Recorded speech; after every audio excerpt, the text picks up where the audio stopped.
May nangyayari ng magandang aksyon sa Liga ng Basketball and Commissioner Willie Marshall saving the PBA mga idol.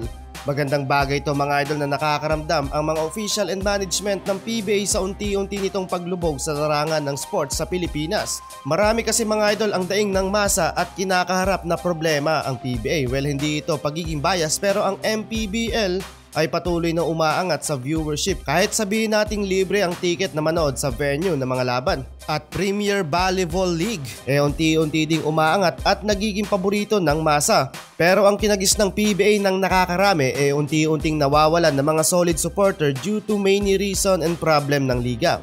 Well, isa nga dito mga idol yung height limit na sobrang tagal ng reklamo ng taong bayan kay Commissioner. Biruin mo mga idol kung sakali na maging successful yung magiging hakbang ng PBA na tanggalin ang height limit sa liga, nakaabang dyan mga idol ang former import ng Strong Group Athletics na si Dwight Howard na may tangkad na 6'10", sina JaVale McGee na 7-footer at ang former Boston Celtics center na si Tacko Fall. Kung sakali lang naman mga idol na makapasok tong mga ganitong player sa liga, panigurado mga idol na hahakot ulit ng viewership at fans ang PBA. Wag lang sana mapunta to doon sa mga teams na overpower na ngayon sa liga. Para naman maging balance at hindi expected kung sino ang maglalaban sa finals. Parity issue, yan din mga idol ang isa sa biggest problem ngayon ng PBA. Halos 3 years mga idol with 7 conference.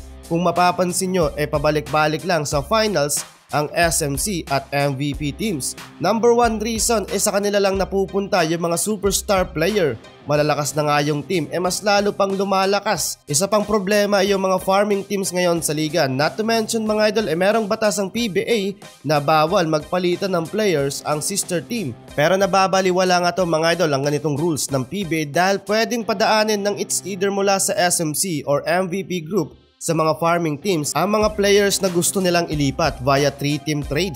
Halimbawa may player mula sa San Miguel Beermen na hindi ganun nagagamit pero alam nating merong ibubuga, padadaanin muna to sa Northport Batampier.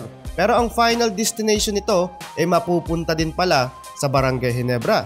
Isa lang yan mga idol sa nagiging problema ngayon ng liga na malabo namang hindi ito napapansin ng PBA management. Marami na tayong nasaksiyang ganitong pangyayari na nagbabatuhan lang ng mga players ang sister team sa liga pero until now nagbubulag-bulagan at wala pa ring aksyon. Kaya sa part na gagawin daw nilang 2 imports per team next conference medyo malabo yan mga idol due to parity issue ng liga. Pero susubukan daw nila Commissioner Willie Marshall na ma-workout to at ready naman daw ang liga sa pagbabago. Sa iyong palagay mga idol, ano nga ba talaga ang pinakamalaking kinakaharap na problema ng PBA? I-comment mo na yan sa ating comment section.